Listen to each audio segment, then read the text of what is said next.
Halo semuanya, pernah ngerasa nggak sih kalau dunia di sekitar kita ini sebenarnya nyimpen lebih banyak cerita daripada yang kelihatan? Nah, dalam beberapa menit ke depan, kita bakal belajar cara baru untuk melihat, bukan cuma pakai mata, tapi juga pakai pikiran seorang ilmuwan. Kita akan mengungkap rahasia yang tersembunyi tepat di depan kita.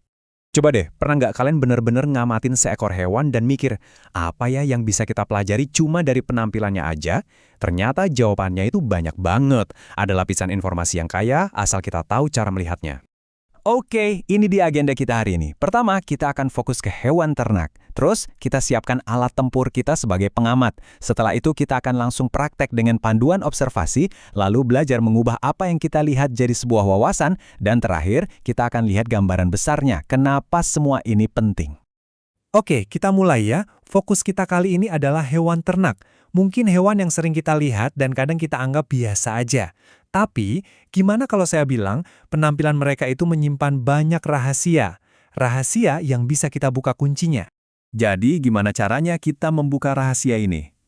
Mungkin kalian mikir kita butuh alat-alat laboratorium yang canggih, tapi ternyata enggak. Alat yang paling ampuh itu sebenarnya udah kita punya. Kuncinya adalah melatih mata kita untuk melihat dengan cara yang berbeda. Nah, inti dari metode kita ini namanya observasi langsung. Lupakan dulu soal angka dan alat ukur. Ini semua tentang memperhatikan detail-detail kecil, kualitas yang bikin setiap hewan itu unik. Jadi ini bukan sekedar melihat ya, tapi ini adalah proses mengumpulkan data secara visual. Dan coba lihat, buat memulainya itu gampang banget. Kalian cuma butuh sesuatu buat nulis, mungkin kamera HP juga boleh. Tapi alat yang paling krusial, tentu saja rasa penasaran dan kemauan kalian untuk benar-benar melihat. Anggap aja ini kayak resep masak dengan 4 langkah. Pertama, kita siapkan dulu bahannya. Itu tahap persiapan. Terus kita amati dengan saksama. Itu observasi. Selanjutnya kita catat semua temuan kita. Itu pencatatan data. Dan terakhir kita rangkai semuanya buat lihat hasilnya. Nah, itu analisis. Ini adalah panduan kita buat mengubah apa yang kita lihat menjadi sebuah pengetahuan. Oke, teori cukup. Sekarang waktunya kita praktek. Mari kita coba terapkan metode ini pada 3 hewan yang berbeda. Biar kita lihat langsung gimana cara kerjanya di dunia nyata. Yang pertama, sapi. Hewan besar yang kalem ini ternyata lebih dari sekedar penghasil susu dan daging loh. Yuk, kita fokuskan lensa pengamatan kita dan lihat detail apa aja yang bisa kita temukan. Nah, ini dia contekan kita.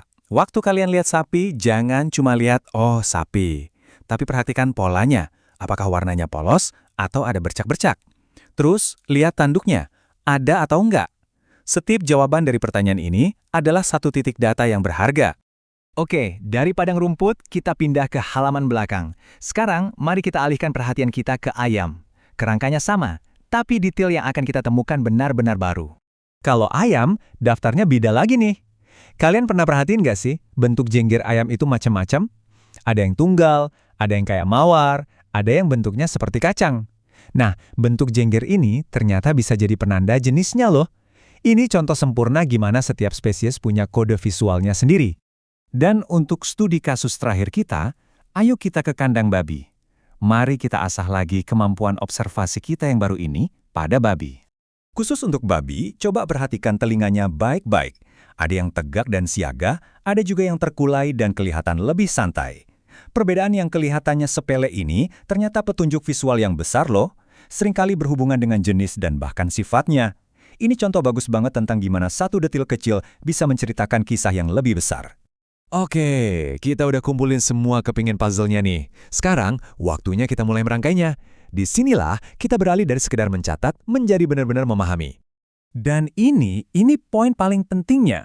Catatan kalian, misalnya bulu coklat dengan bercak putih atau telinga terkulai, itu bukan cuma sekedar kata-kata. Itu adalah data. Setiap deskripsi adalah data kualitatif yang sama validnya dengan angka di dalam sebuah spreadsheet. Terus, diapain data deskriptif ini? Ya, disinilah kita jadi detektif pola. Kita kelompokkan hewan-hewan yang mirip, kita bandingkan perbedaannya. Apakah semua sapi yang punya bercak juga punya tanduk? Apakah babi yang telinganya terkulai perilakunya berbeda? Nah, dari sinilah pertanyaan-pertanyaan menarik mulai muncul. Misalnya nih, dengan membandingkan bentuk telinga sapi sama babi, kita bisa mulai melihat gimana hewan yang berbeda beradaptasi dengan lingkungannya masing-masing. Jadi ini bukan cuma soal mendaftar perbedaan, tapi tentang memahami keragaman kehidupan itu sendiri. Jadi, setelah kita bahas semua ini, coba kita mundur sedikit dan lihat gambaran besarnya. Kenapa sih ini semua penting? Kenapa meluangkan waktu untuk mengamati dengan cara seperti ini tuh sangat berharga? Intinya begini, kalian itu udah naik level, dari sekedar melihat menjadi mengamati. Kalian gak akan pernah lagi melihat seekor sapi atau ayam dengan cara yang sama. Sekarang, kalian punya alat untuk melihat lebih dalam, untuk membaca cerita yang tertulis di penampilan mereka. Ini soal perubahan cara pandang. Nah, sebagai penutup, saya punya satu pertanyaan buat kalian. Kalau metode sesederhana ini bisa mengungkap begitu banyak hal tentang seekor hewan, coba bayangkan, hal apa lagi yang bisa kalian temukan di dunia sekitar kalian hanya dengan berhenti sejenak dan benar-benar memperhatikan. Detail apa yang sedang menunggu untuk kalian temukan?